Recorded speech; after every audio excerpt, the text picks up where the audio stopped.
Hello and welcome to another Black Crow video. I am Sam. I am Black Crow's melee expert, specializing in armies like World Eaters, which today I'm here to talk to you about.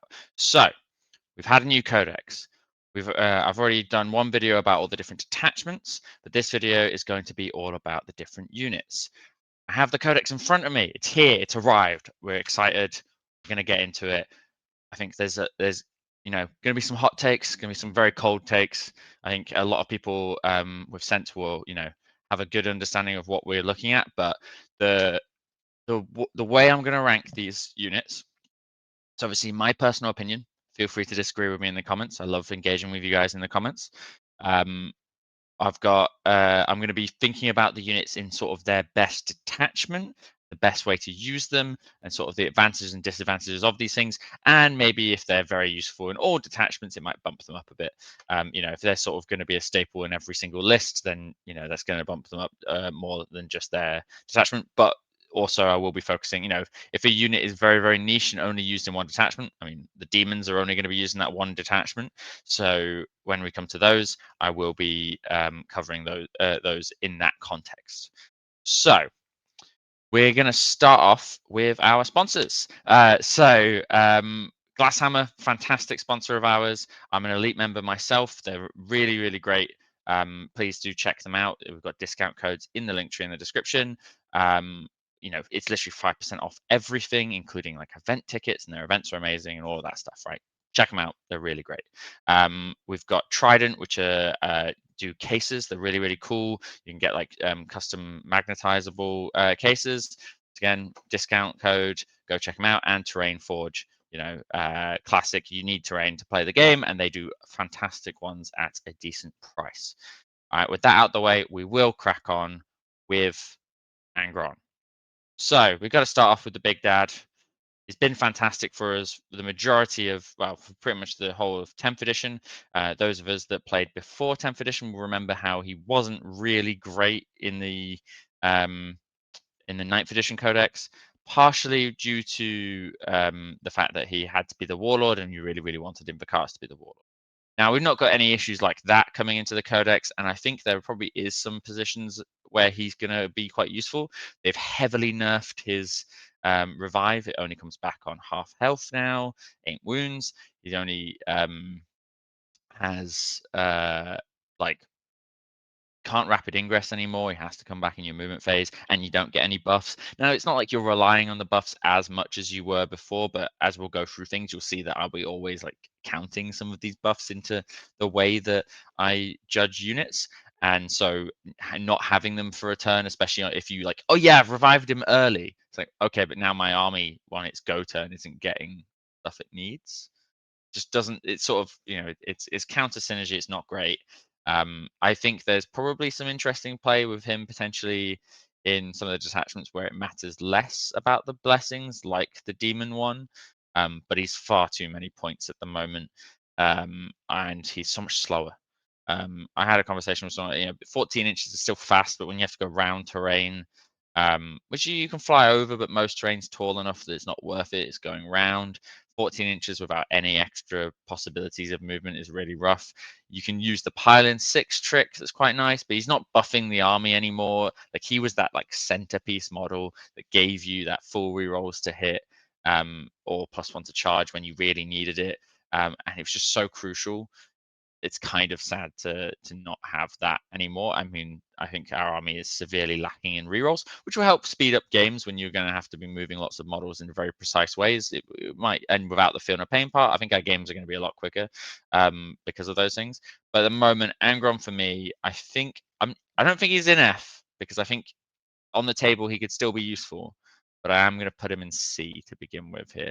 I might rejuggle some of these based on other things as we go. I haven't predetermined where I'm going to put everything. I'm going to be explaining my reasoning and going from there. So yeah, it's he just needs to be a lot cheaper, because you're not going to want to use his revive mechanic, and he's so much slower that he doesn't project the same threat as he did before. And other than that, he's mostly the same, similar in damage output, but a little bit weaker as well. His sweep is worse. Anyway, We'll move on, otherwise we'll be here all day. So the next is the Predator Destructor. Now, shooting. But we'll cover this briefly now. But if you haven't caught it yet, everything hits on 4s. Everything. Berserker pistols hit on 4s. Okay, they don't get rapid fire, but most things got rapid fire. So the Destructor has rapid fire 6 instead of 2, which is huge. The heavy bolters have rapid fire. I can't remember the number. We could look through the book, but for time purposes, I don't think it really matters. Point is, it puts out a lot of shots, and it hits on 4s, which isn't that bad when it's putting out that many shots. It averages things a bit better. It's more susceptible to things like stealth, so you've got to be a bit wary of that.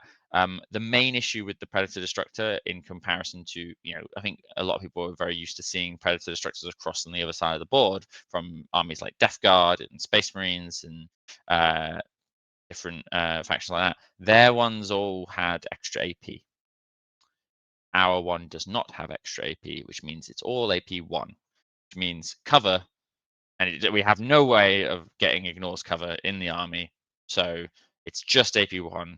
And so when we're shooting at stuff, there's going to be a lot of times where it's just bouncing really hard. Anything with a decent save, it's just not going to kill. So it's also going to go into C for me. It just doesn't quite. It has the potential, and then you go, oh, but AP1 not ignoring cover. Okay. And its ability isn't bad, right? Like, especially if you're like, you just shoot a Stormbolter at something that you really want to like make worse for their turn. So next we have the staple. We have Berserkers. So they lost a strength and they lost a pip of ballistic skill. I don't think the ballistic skill is going to impact games at all. Like you were never relying on the pistol shots to do damage. It was always like a maybe nice to have if you weren't advancing and charging. They gain speed and they've sat at the same amount of points, and I'm okay with that. The problem is outside of Berserker Warband, I think they struggle. I think Goretrack, they're good because of the lance, but then you've got a lot of issues of like getting in and out of transports. I think there's definitely a good army there. I think in Berserker Warband, these guys are amazing. The extra potential AP, the extra 2 strengths and attack on the charge. You have so much damage output. It is insane from them. And, with certain characters, they can, be lifted even more. There isn't a bad character to lead Berserkers, honestly, in my opinion. There's advantages and disadvantages to all of them. So I am having some technical issues with my webcam at the moment, so just bear with me if sometimes it breaks like it just did. So Berserkers.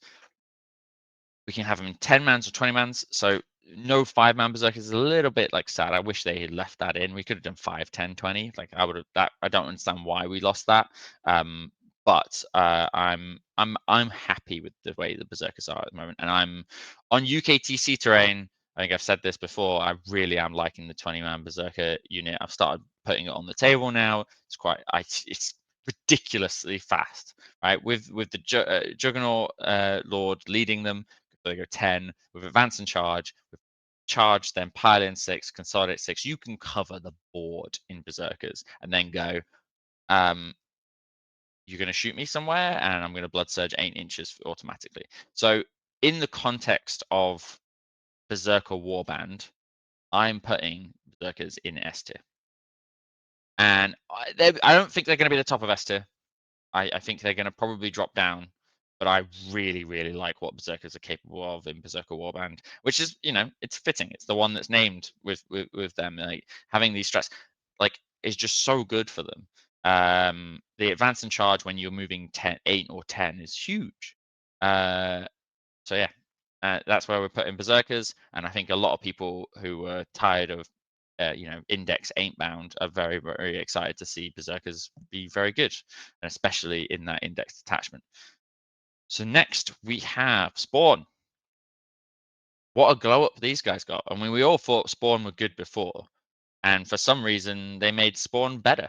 I mean, across the 3 cult books we've seen, Spawn are just insane. Like what? Like why do they have some of the best rules?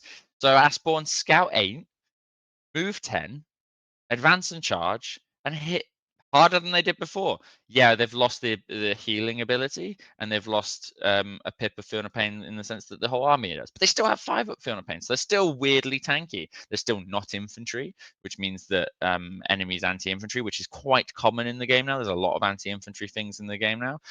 Doesn't work against them. I mean, I love Spawn.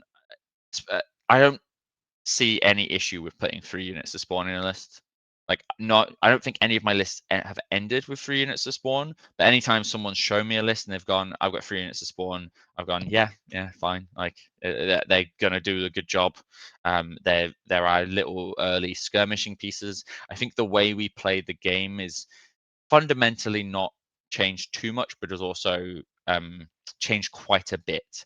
In the sense of, like, I think we're going to do a lot more skirmishing on the sides and having hammers down the middle, whereas before it felt like we were just fast enough that we just throw our whole army in one area. I think now it's going to be a bit more. I have to be more precise with where I'm putting my hammers, but because I've got these really fast skirmishing units, it's going to be really useful on the sides, and just to get those early scoring things, or get if you do get a kill thing early, they're potentially there for that. They can force to try and deny your opponent primary by going quite quickly onto their objectives.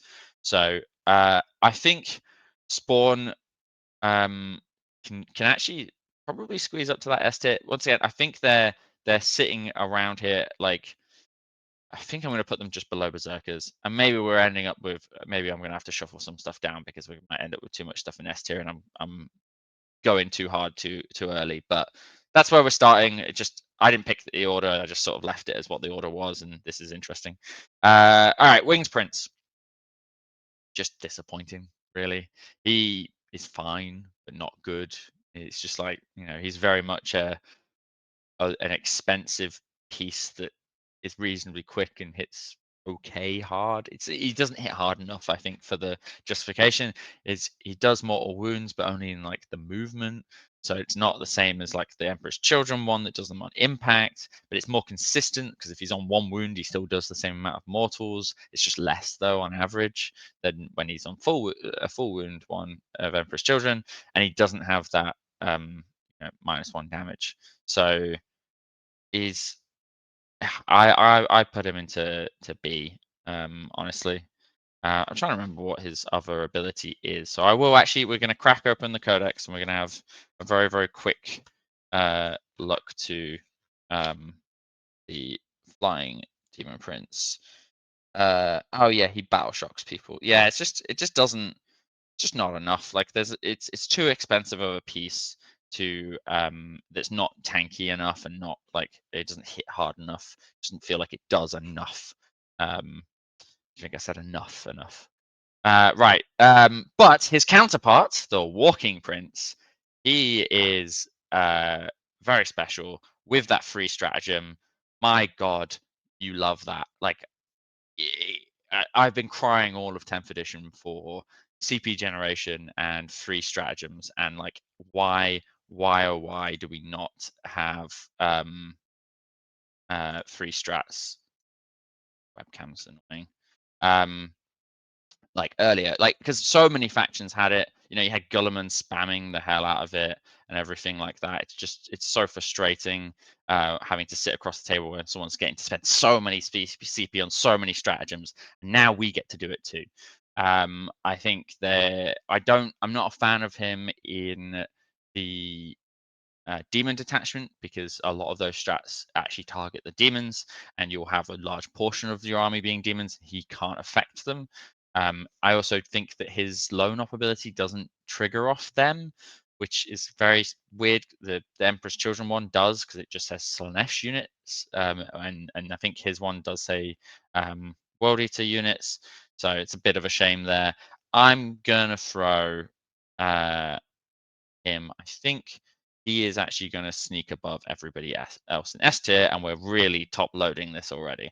I think this kind of just says about how excited I am about this codex, that I'm already like loading so many things up at the top.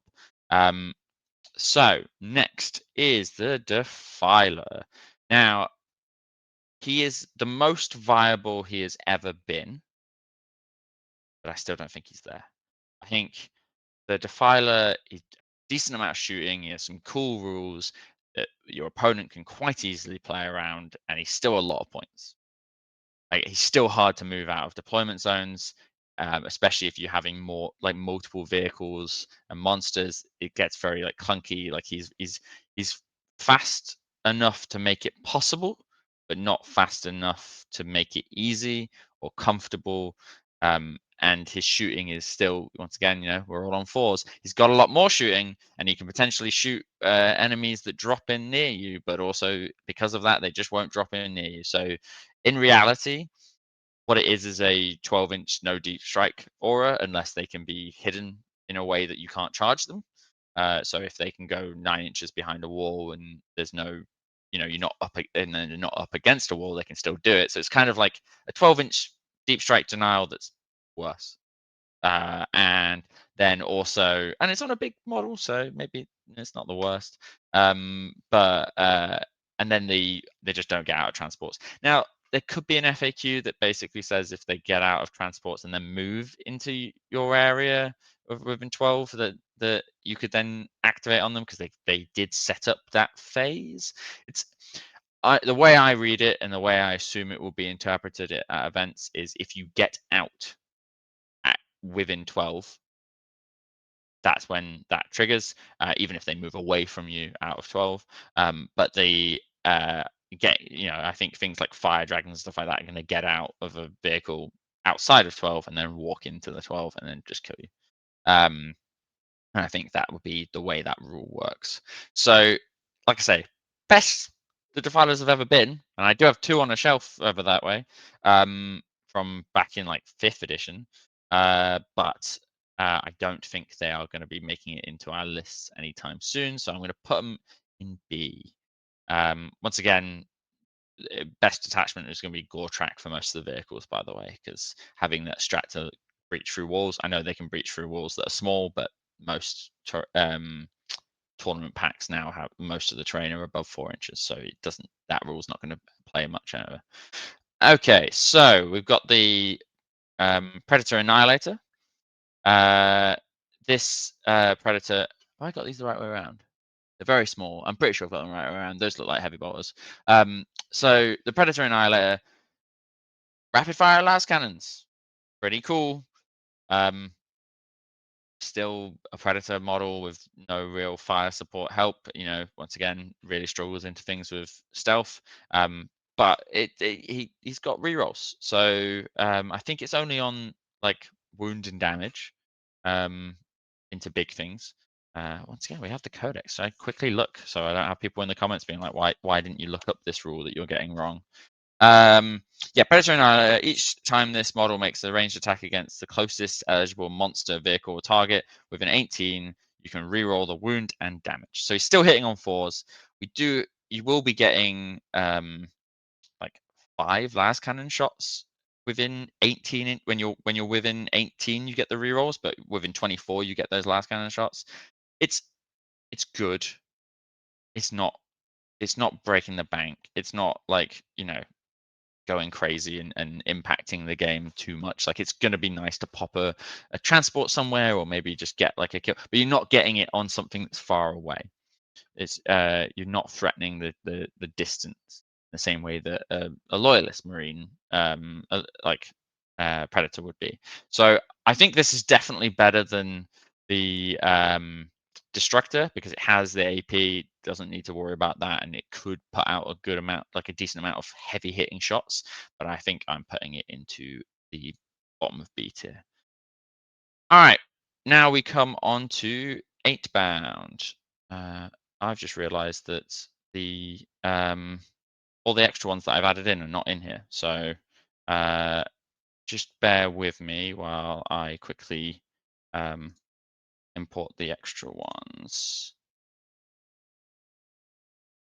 Sorry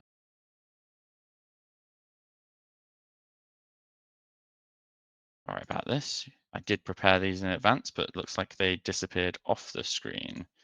So there should be a Slaughterbound for us to review.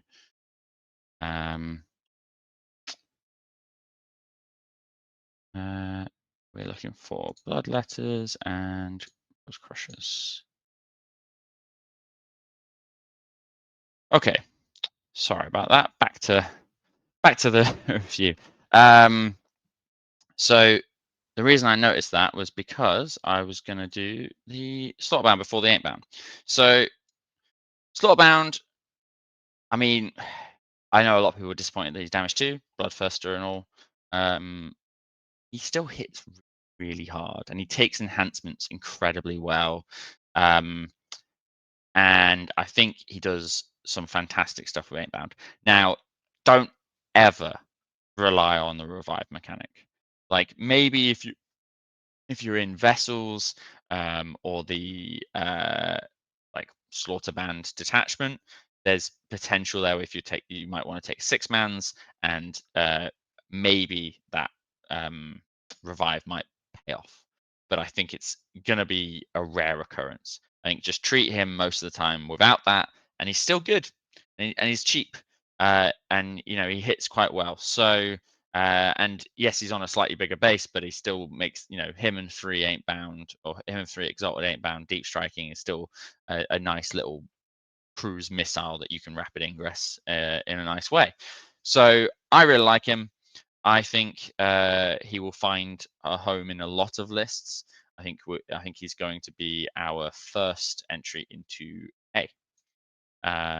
Because I think he's just really, really solid unit that's just going to do what you need him to do most of the time. And then you have the normal 8-bound.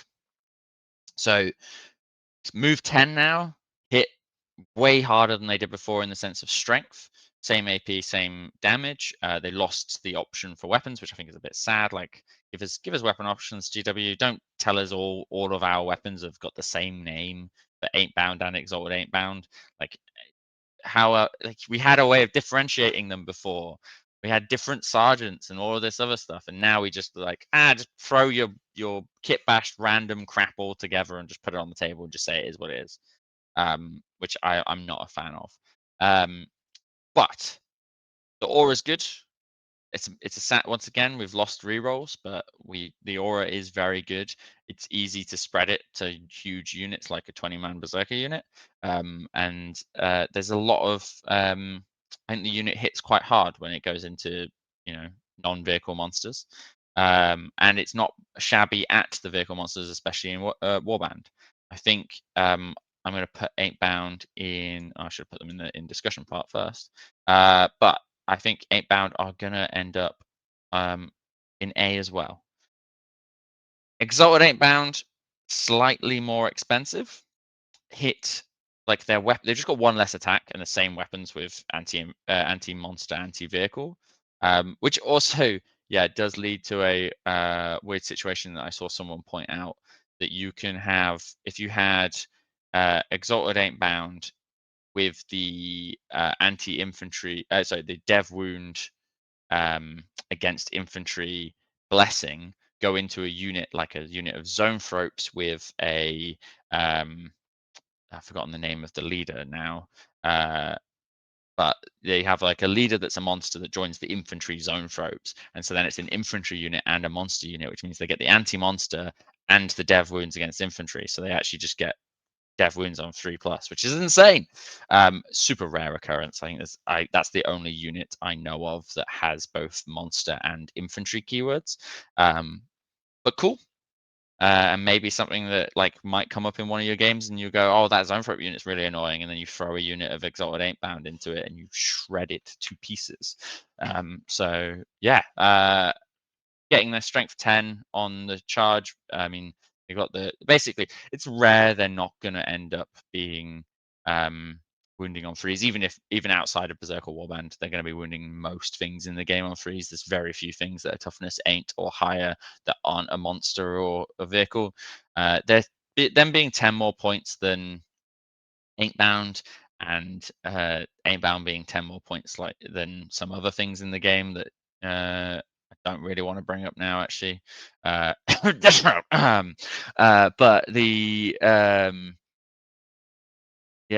I think we all doom and gloomed about them. They lost their feel and pain. They're a lot squishier than they used to be, and they lost their high strength. They still have AP3, they still have play. I think you just aren't taking a 6-man of them and a couple of 3-mans of them in any random list. I think it's just you'll have one unit of 3 that sometimes you'll join a Slaughterbound to. So I'm going to put them into B tier, but I'm going to put them at the top of B because I think that they are good and they're a little tech choice that you're going to have. Right, we have our Forgefiends. Everyone's hyped on these. Everyone is like going crazy on them, and if you following the internet, it feels like everyone just wants to put them at the top of S. I disagree. Immediately, here's my hot take. Right, Forge Fiends are good. They are good. They're not crazy good. It's like people have finally got shooting, and they're just not like they're just thinking, all right, we've got shooting, it's shooting with rerolls that's effective. It's like, okay, yeah, but the rerolls are on the closest unit. So closest eligible unit. So if potentially you could like, wangle some angles so you can't see the unit that you don't want to shoot, but you can see the unit that you do want to shoot that's slightly further away or whatever. But you need to be within 18 inches, and you need to shoot the closest thing to get the rerolls. It's 2 conditions that are not ideal. The rapid fire is great, but you're hitting on 4s. So once again, things like stealth, smoke, these things really do mess with it. The rerolls really help with it. I think it's really, really useful to have in lists. Like it's good at getting, but most of the time you're going to be wanting to shoot into some screen that the opponent's gone, here, have this. So you can't shoot this thing that's going to shoot you back. Or at least not efficiently shoot the thing that you shoot back. So because of that, you kind of want to have quite a few of them. Or put them in reserve and this other thing. I think putting one Forgefiend in a list is going to do very little. Or you might actually weirdly consider not just taking the extra hot take, using the Gatling guns, because there's just a lot of shots, and you're quite often going to be like having to get the rerolls. You're going to be going into the chaff in front of you, so maybe then it's worth going it that way. I think they're incredibly good in the demon detachment because even if you only kill a unit of chaff in front of you, you can still spawn bloodletters off that.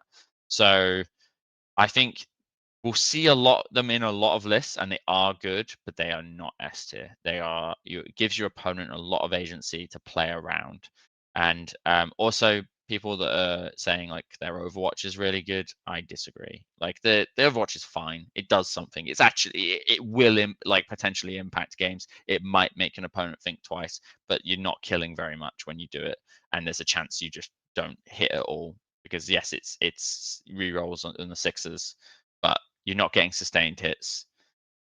So like I only really think Overwatch is worth it if you're auto hitting or you have some form of like sustain, or you're only trying to kill like 1 or 2 models. And I don't think our army functions ever like in the index, and now with the new codex, I don't think the army functions off killing part of a unit. You have to wipe out a whole unit, otherwise you still then need to commit a combat unit into that unit later. So things like fight on death on 4+, I'm not a fan of because of that. It's like you damage enemy units, but then you still need to then send something in later to do it. So I'd rather just have better buffs for when I am fighting. But yeah, so Forgefiend, it's gonna go sit. I'm gonna put it in A, but not at the top of A. I think I like Slaughterbound and Eightbound more. I think Slaughterbound and Eightbound are in pretty much all of my lists, whereas Forgefiends are not. Once again, great in Goretrack, great in Demons. I'm not a fan of them in Berserker Warband, but you can do it. And to be fair, like charging them in isn't the worst as well. But yeah, so that's where we are with that. Helbrutes. Don't use Helbrute shooting. That's my start. Like, please, please, please, don't put a gun on this guy. Get a fist, get a scourge. That's what you want on him. Fist goes into anything that's tough, and you'll get 2 goes at it. If you run into a tank, you hit him with the fist, then you get the scourge. Then they hit you back, and then you hit them with the fist again, and then you'll kill most vehicles with that. And you don't want 2 fists because you get the extra attacks from the fists by having the Scourge anyway. So like if you have the Fist and Scourge, you're getting those bonus 2 attacks on both of those weapons. So you just have the good options of am I into loads of infantry that's weak like guardsmen or whatever. Yes, okay, I'll chew through those. Am I into anything that's tough? All right, here's a bunch of fist attacks. And the hammer hitting on 4s just isn't as consistent as I want this guy to be. Because he is a tornado. Having that pile in 6, consolidate 6 is huge. There's a combo that Space Wolves have been using for ages. You rapid ingress Murderfang and then yeet him in and use a strat to do the pile in consolidate 6, and he just goes around murdering everything. We have a cheapish way of doing that, as in cheap because it won't cost us any CP, and cheap because he's only 120 points, I think. But he is still slow. He's gotten faster, but he no longer has access to things like advance and charge or +2 move. So he's on average about the same speed as if he had advance and charge. But it means that you can advance him into spots. He's a bit faster to like on the turns he's not killing, which makes him easier to maneuver around and stage properly. But I think putting one of these guys in reserve is pretty solid.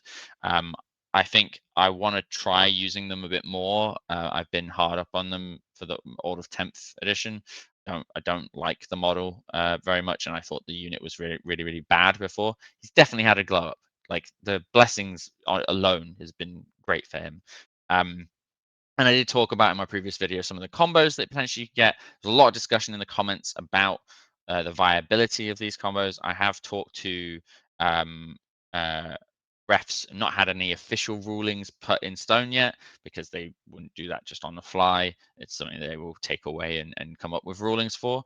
But the impression I get is that you probably won't be able to do the reactive move and then fight. Purely because both of those have the same trigger, and you might not necessarily be able to, depending on the tournament. Some places will rule you can't do two as the one player. You can't do two just after triggers on the same thing from the same just after same trigger. But he is able to if the opponent is close to you and it shoots you. He will be able to pile into them. He could also pile into anything that's there, so but he won't be able to hit anything that didn't shoot him. But that is something potentially a way of making future things have -1 to hit if you pile into something nearby, or if you manage to pile into something that has like blast weapons that won't be able to shoot you and things like that, or it stops people charging you. It's almost like a blood surge in itself with that ability, because if you pile in, you have to go towards the closest enemy. It says that you can't attack enemies that didn't shoot you. So there's I think he's got a lot of potential to be very annoying for opponents and can pop off, and he's cheap enough that it's not a bad thing that if he doesn't pop off every game. And I also think that putting multiple in adds more to that threat, right? Because they probably have one thing that can one shot a Helbrute, but maybe not loads. Really good in the Gore attachment because he can just yeet through a wall and then go and get, it makes his threat range a lot higher, and he can hide a lot easier.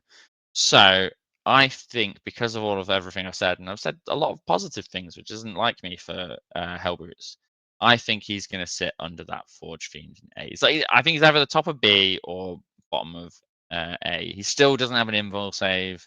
He doesn't have any feel no pain. He has only got like 9 wounds. He does die quick. And if he runs into combat armies, he's going to hit something, but then there's a decent chance he's going to die next. He's not going to whirlwind around, but if he runs into an Eldar army, potentially he could whirlwind through a load of their shooter units. Yeah. Heldrake.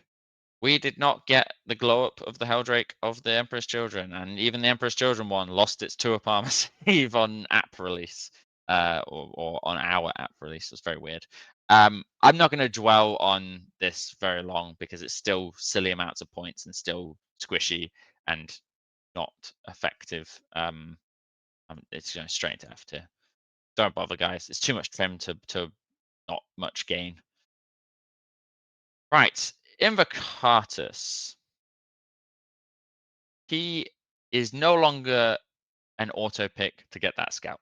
He doesn't give Scout anymore. He gives a unit that he joins Deep Strike and can run through enemy models. But the enemy models is not during like and walls. It's not during like pile-ins and things like that. So be wary of you can't like charge the front of a unit and then pile in through it. But you can charge through it and end up on the other side of it, and then potentially kill that unit with something else, and then pile forward more. So there is, and because of it, the size of his base, there's potentially some really cool things you could do with that. You could make 20 Berserkers have deep strike and rapid ingress them, and then charge across the board, and you could run through screens and stuff. It's like they would only then move 8, or like if you did the deep strike thing with uh like 8-bound. So that's one thing I think is really nice is if you don't want to necessarily like be rapid ingressing your Exalted 8-bound, you could then join some 8-bound with him and use them as like a way of like deep striking, rapid ingressing, and threatening like a home objective and things like that because it's hard to screen them. So potentially there's some nice play there. I think he's very flexible. I think he's still not bad on his own. He's lost his 2-up save, but I think he's cheaper than he was before, and I think he can. He still hits about the same. I can't remember if there's actually any change to his strengths, attacks, or AP or dev wounds or anything like that. I think that's all the same. So, which makes him better in Berserker Warband than he was because he'll go up to strength 8 instead of 7, so he'll be wounding things on 2s. So there's a good skirmishing aspect from him there as well, and he still has Scout.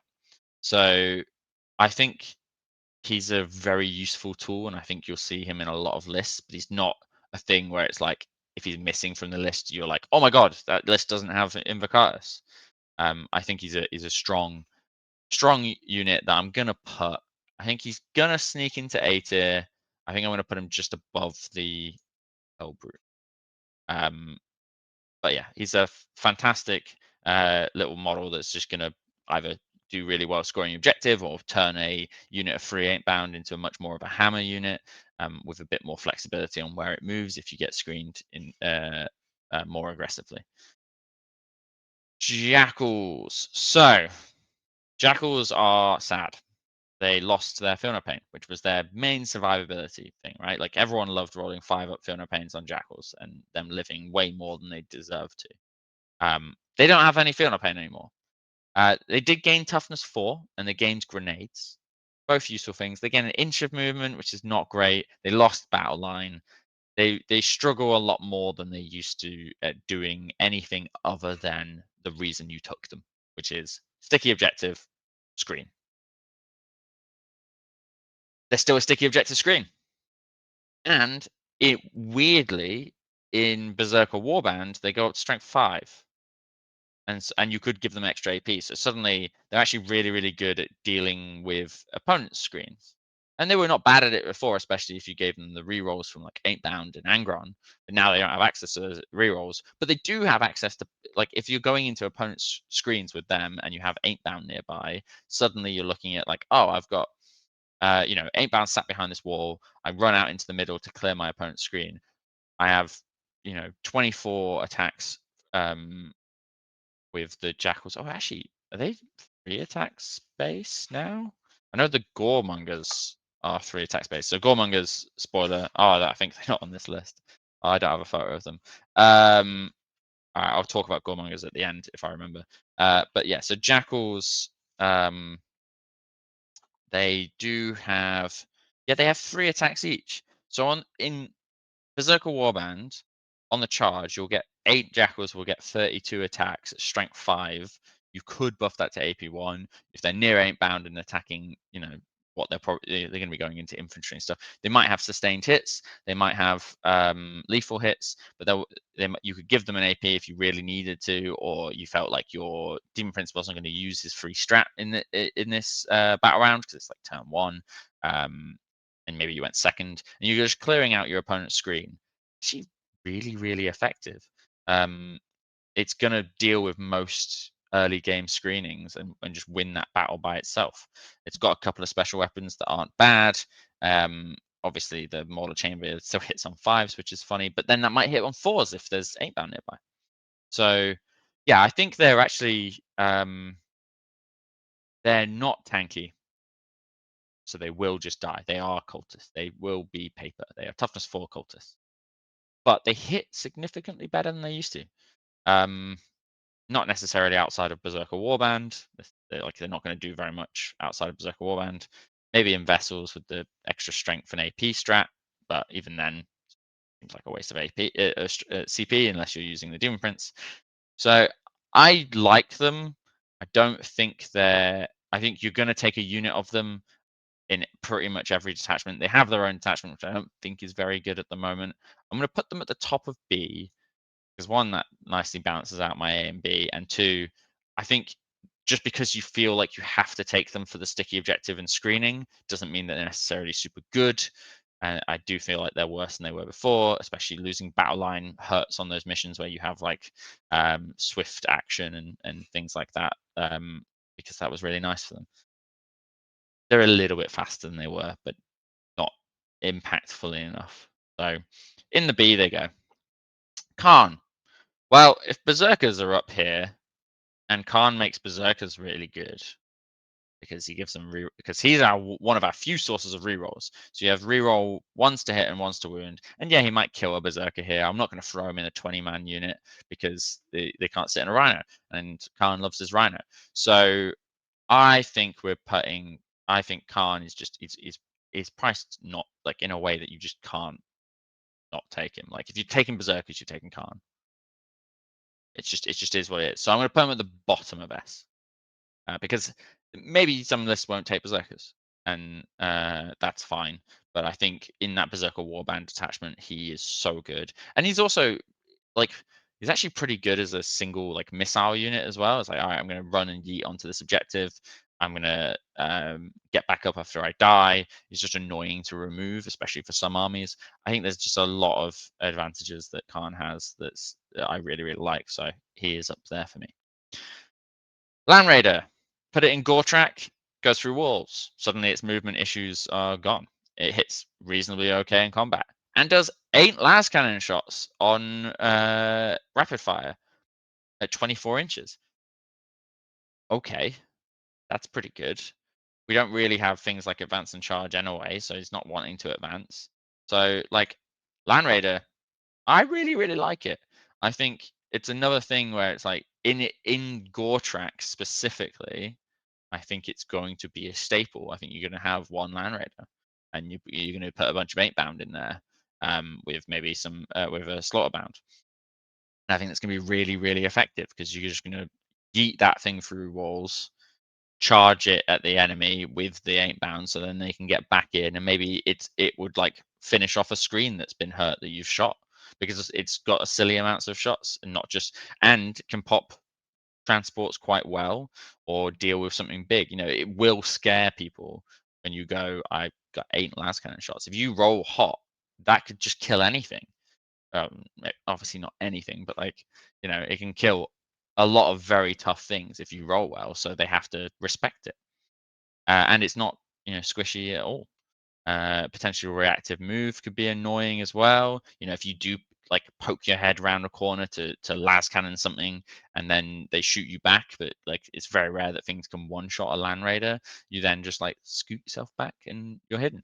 And then the next turn you yeet through the wall.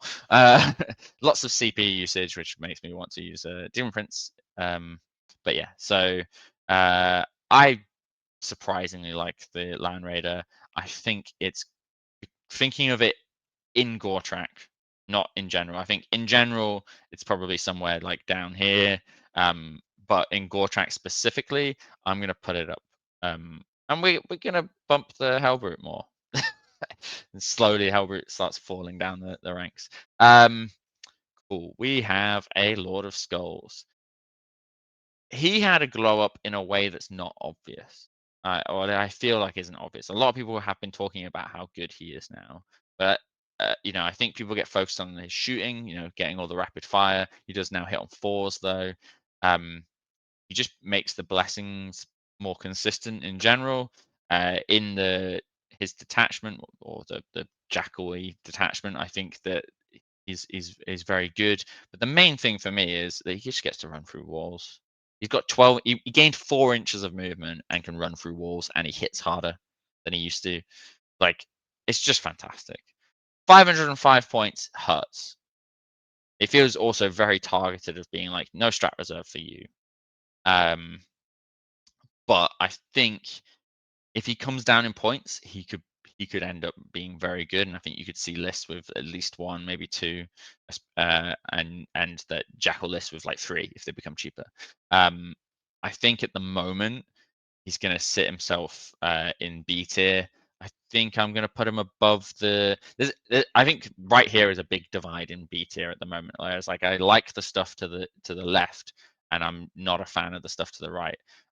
So I think he sits nicely here in a sense of I like him, but in uh he'll need a few points drops. I think just a little. I'm not talking about a lot. I'm not if he comes down to like 450, he becomes very good. I think you start looking at him when he comes down to sort of like 480, 470, and then you're like, oh, he's not an easy model to shift, and he packs a punch, and the mobility helps a lot. So yeah, that is that. Then we have the Juglord. Juggernaut is cool. I really like his new rules. I think he's got a lot of uses in a lot of places. The main ways I'm looking at him is obviously to lead a 20-man Berserker unit because he makes that work. Without him, that doesn't work at all, in my opinion, because you just don't have you want the extra movement, and also you want the 3-inch fight to just let you do weird shenanigans where you stretch into places and pile in the best you can into different areas and let you have more of an impact when you do that. So you don't mind the fact that you've had to string your models a little bit. They can still hit units in different places. Um, I think it's really, really cool. He's reasonably cheap, still quite tough. Once again, lost his 2-up save, but still a nice piece that has a lot of attacks at damage 2, which means he takes enhancements really well that do extra damage. I mean, Arc Slaughter is still fantastic on him because his main issue is the fact that all of his attacks are AP1, and he still has that issue. But in Berserker Warband, you can gain an extra AP, and suddenly he's hitting like a train. Also, in the Demon Detachment, he gains the ability to lead Blood Crushers, and Blood Crushers are great. Blood Crushers are popular already, and admittedly, they're popular in places where you can get advance and charge, or sort of deep strike them in and do a 6-inch charge. But what he gives to Blood Crushers is move through walls, and he can deep strike with them, and he gets he gives them the 3-inch engagement. So that really helps with like, okay, you're going to be, my opponent's like blocked up on a wall, let's say, and I then, come through from one side and charge and tag the end of the wall. Now, I then do impact mortals with every model in my unit because it doesn't matter. It's just, you pick a unit and you do it based on the size of your unit. It doesn't matter how many of them actually made it into engagement. But then you just pile in and touch that wall, and you've got a 3-inch through to the other side of the wall. So you actually will get to fight in a lot of very nice ways. In that detachment as well, you're potentially getting the there's it up for debate whether they get it innately, whether they'll get the blessings, but if they're near the enhancement that has the icon, um, they'll get blessings. And then them like yeeting into something, doing a load of mortals, and then having a 6-inch pylon to hit something after that, and potentially getting things like sustained hits. They could have lance, which obviously the horns have, but the riders don't. They could be near Skarbrand, get more. There's so much potential with that one unit, and I'm talking about it a lot with the Juggler, but I feel like he makes that unit pop. And if not, I don't think you would take another unit of Blood Crushers without him. So I think it's a, a good reason to talk about him. I think he works in any unit, but I think he shines with 20 Berserkers or 6 Blood Crushers. And that's where I put him most of the time. So he is going to go, and I'm going to put him at the bottom of S tier because I think he is amazing. And I think there's so much like potential with him. All right, we have the Master of Executions. He is he lost his fight first, right? Let's not beat around the bush. He got a lot worse, in the sense of like that option of like, all right, blood surging, fight first. He still, but he significantly came down in price. He still hits quite hard.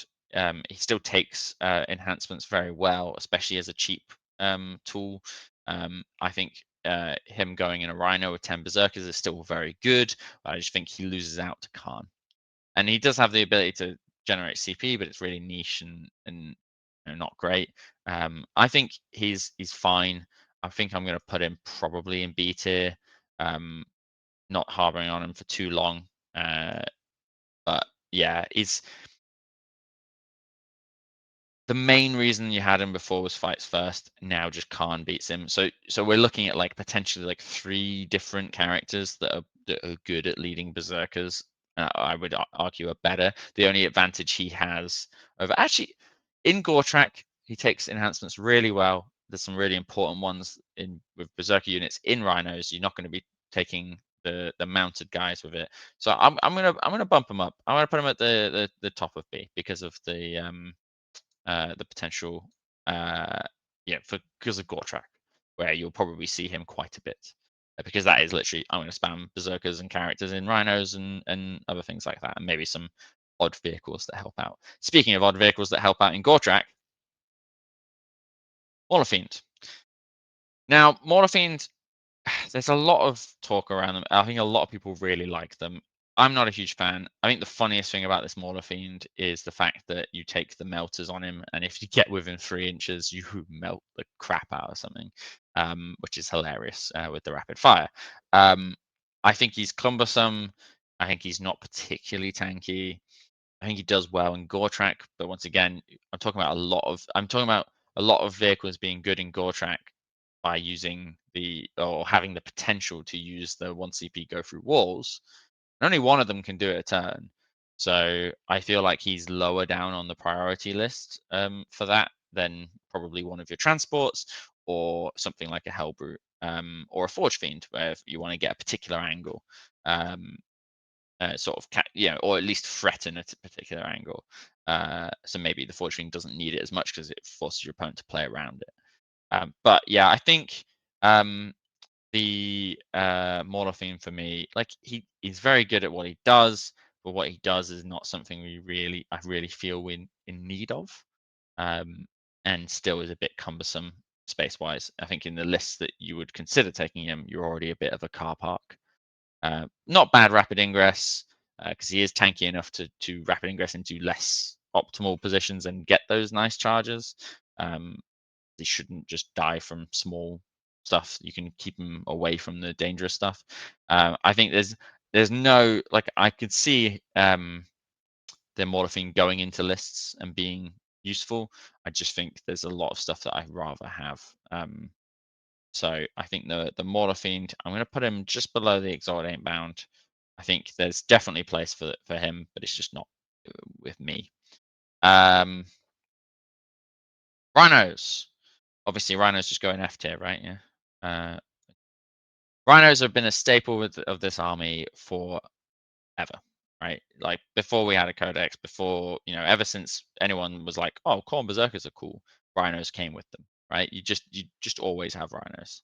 Um, the Rhino abilities changed, and it's not for the worse. It's not. I don't know if it's for the better yet. Definitely more interesting, right? Gives you an option of something to do because at the moment you just don't have um like it healing a wound. It's just very rarely matters. It's just there. It just does it. It's fine. But having the ability to get the unit out when your opponent moves near, actually really interesting. Because you could end up like advancing it onto a objective, let's say. And yeah, you can't get like to drop the guys out in a safe spot, but maybe you can get to where that safe spot would be if they could get out. And then you're like, okay, cool. You either um, move towards the objective to try and out OC me, which if you do that, I'm going to drop the 20 OC out of this Rhino, or you move uh, like you shoot me off the objective and then they drop out and I score this on primary next turn. So it's like it sort of forces they can't just run next to the Rhino and out OC you. But the problem is you're getting out in the movement phase and then you can be shot. And there's situations where that could I feel like it's niche that you're going to be doing the like getting out of the Rhino in the opponent's movement phase, but it will force your opponent to think about it. It's an extra step of complication they have to worry about. And especially in Gortrak, which obviously it's literally a detachment built around the rhinos. Like most of the strats in there specify rhinos. So it's really, really good in that detachment for obvious reasons. It's required. And there are some crazy like combos and strats that you can do with that. So I think because of all of the things I just said and the fact that it is such a staple for us, I'm going to put it in S. I'm not going to put it at the top of S or above anything here. I think it could go above the Juglord. I will put it above the Juglord. But basically, I think that the Rhino, if Gortrak's attachment was like what I thought was the best attachment, I think the Rhino would be the top of this list. But I think otherwise, this is I'm comfortable with this position. Terminators. All right, we're getting towards the end now, so just bear with me. Terminators. They got faster, 7 inches. They shoot weirdly good, especially at clearing screens. I think Terminators and Forgefiends combo really, really well. I think if the Terminators come out and obliterate the screen, then the Forgefiend gets to get the rerolls into the thing that's important. So I think there is actually a weird situation where you can have like quite a decent like set of shooting, where you have like a unit of 10 Terminators that just can be really tanky in something like a Vessels list, where you can do the -1 wound on them and potentially blood surge them. Like I think they still can't take any leaders, which is sad. But I think there's actually quite a few um, positions where you're like, Terminators could be good here, and especially, I mean, they're reasonably priced now, I think. But if they came cheaper, I think you'd see a lot of people starting to put them in lists. I think they've got a decent rapid ingress threat, especially with that 7-inch move. You can put them in maybe a 5-man can go into a decent position. Doesn't have to be 9 inches away to get the good threat onto the enemy and to get a good decent charge. Come forward, shoot, 30 odd bolter shots, and then charge something else, because that's the other thing is you got to be careful. You don't shoot away the thing that you want to charge for a bit of anti-synergy. So I actually don't hate Terminators. I think they're better in this book than they were in the Index Codex, and I know that people love to take 30 of them back then. So I think honestly, if you liked 30 Terminators, I think do it. I think there's a reasonable world where they're not bad, but I mean, without the 6-up Feel No Pain, it's a bit sad because obviously that did break up that damage-free stuff. But I think the slight extra speed, bit better shooting. There's definitely something there. So I'm I think I'm going to put them in B. I think they go just below the Lord of Skulls. I think, if you want to play them, they will be fine. But I do think that the best lists will not include them at the moment. Um, but yeah, I'm not knocking them at all. I think, one of these things where it's like if someone came to me with a list with Terminators in, I'd go, why the Terminators? And if they went, I like them, I go, cool, off you go.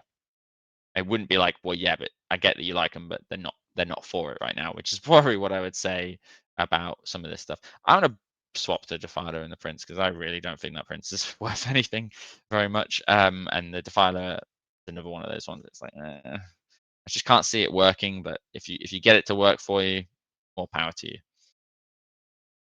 All right, demons. We have all the different. Oh, I've added 5. Okay, well, we've got 2 sets of hounds, which is nice. So we'll do the first set of hounds, but there's only 5, and so we'll ignore the second one. Uppy Downy Flesh Hounds. Need I say more? Something that we just don't have access to. That flexibility in scoring of just being like, okay, cool. I got behind enemy lines and Locust, and oh look, I have this unit in Deep Strike that was on the board earlier. Now it's in your deployment zone and scoring me Locusts. So really, really good like action monkeys. They've got a flamer. They're not bad in combat. Like they're reasonably mobile. If you decide you don't want to uppy them, like there's you know a good amount of stuff there that they will help with. I really, really like the unit. I think they're going to be in the, all of this is going to be talking about the demon detachment. I think they're a staple. I think they're going to be there a lot. And I think because of the uppy downy nature, I'm going to put them into A. Skarbrand. I mean, he hits like a train. He runs at the enemy and smacks them incredibly, incredibly hard. He buffs everything else around, and he's cheap. Angron's 385 points. Skarbrand is 305 points. Yeah, he doesn't have a 2-up save, but he has more wounds. And he is not faster, but he's not slower. So like because of the advance and charge, I honestly, and he's not a bad rapid ingress threat as well. Depending on what you're up against. He's like Skarbrand, I think, is another one of these things where it's like you're going to see him a lot in the demon detachment, and I think because of that, I really really like him, and he just delivers that punch that you just need. And if he happens to get buffs from your blessings because you've got a guy nearby, or like all of those different, you could give him lance, which seems completely unnecessary, but you want to wound huge things on twos? There you are. You got Lance. The potential feel no pain against certain armies will be insanely good. For feel no pains against mortals, a lot of people are going to want to be like grenading him and all this other stuff. There's going to be a lot of. I think there's a lot of spice for him. I think he's really, really good. So I think we're gonna. I was thinking about putting him in S. I think we're just going to drop him down to the top of A. All right. We don't need the Flesh Hounds. So Bloodthirster. He's not Skarbrand. Enhancements wise, I just don't think there's. You can give him a 2-up save, I think. It's just once again, I did say that Angron has 2-up save. He could have a 2-up save. He could be a pseudo Angron. He moves slower. He moves 12. And yeah, obviously that's faster, but there's advance and charge here, and you're kind of like accounting for it. Like it doesn't threaten as much space as you would want. To be that pseudo Angron, still reasonably priced. I don't think he's as good as Skarbrand, so I think because of that, just gonna have to sit down here in B tier. And that's purely it. It's like I think if you want a big monster, you take Skarbrand in that detachment. I think maybe you would take a second big monster as a Bloodthirster. But then I'm like, I'm not sure you want 2 big monsters in that detachment. You want, you want these Hounds, you want these Blood Crushers, you want these Bloodletters, and you've only got 1,000 points to spend. So I think having these 2 together would be too much, and so Skarbrand wins out. Blood Crushers. I've already kind of, when we talked about the Lord on Jug, I talked quite on length about this unit and the combo. It's an only take 1 unit, so I think I'm going to put them. They're not going to make it up to S tier, although I don't think you want to play that the attachment without taking the 6-man with this Lord on Jug. But I think that makes me put them up into high A tier. I think we go, there. I think Eightbound are going to be more of a staple because they're across all lists. I think there's not going to be a single list you write that doesn't have at least 1 unit of Eightbound. Well, I'm rejiggling stuff around, but yeah. So that's that. Then okay, we're finishing on Bloodletters. Finishing on the weird spice of this Bloodletter stratagem. So let's just look at Bloodletters first. The T4, 5 up in bun, 1 wound each. 9 points per model, 10 of them. OC1, I think they're like move 8. They're not bad. They're not bad. With the blessings that you can get on the blood type stuff. You know, they could get a 4-up invo, and they could get a 5-up Fear of Pain against mortals and psychic weapons, which in certain matchups will make them quite tanky. But they're still it feels very much made of paper. And I think there's, without the stratagem, taking the stratagem out of it, I think they would probably be in like C tier, because they do hit okay, but they don't really have the speed. They have quite a big footprint because it's 10 models on 32 mil. Like for the deep strike, they're not bad, but I don't think they compete with the majority of the stuff on here. But then you put them in, you know, with that stratagem and all the ways you could potentially trigger it and combo off it, or just use it defensively to score points, and everything starts moving higher and higher on this list. And you're like, well, where are they then? Because they can't be an S tier, even though the stratagem's an S tier, right? The stratagem's S tier. I don't think Bloodletters are. So I think because of that, like Bloodletters, I would put down here somewhere, and the stratagem I would put up here. So I think we're going to end up with them somewhere along here. So I think I'm going to put them just below the Forgefiend, because the Forgefiend is really good at triggering the stratagem to get them into the places you want to get them. So I think they sit nicely in that A tier.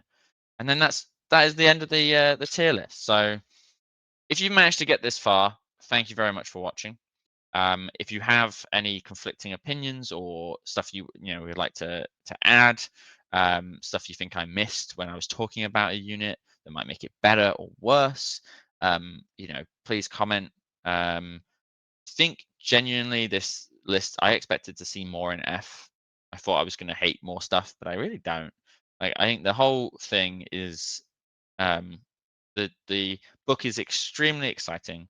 I'm excited to get lots of reps with it, play lots of games. I'll come and tell you how those things go, where I'm changing my mind, what surprised me, both positively and negatively. What and hopefully give you guys some like tactics and strategies and insights to help improve your game. So please, please, please, I mean, if you've made it this far in the video, I'd like to hope that you will come and watch more of them. And I'm going to keep, every week on a Friday, I'll be posting a video here. If you tell me what you want to see.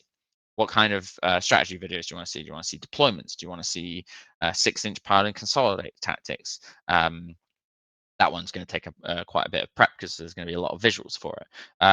But let me know what you want to see. Tournament reviews, or do you want to see a live stream where you come in and I critique your lists and we work through them and talk about how best to play them or tweak them for different deployment maps or for different events. There's lots to talk about. It's a very exciting time. We've got the codex now. We get to play, and we've got options. And that's the most important thing. Think about it this way. We have options. We have interesting rules. Balance will change and ebb and flow. And I think we're in a fantastic position to play the rest of 10th edition. So on that note, thank you all for watching. And please give me a like, subscribe, go check out the sponsors, comment, what you think. And I will talk to you next week. Thank you very much.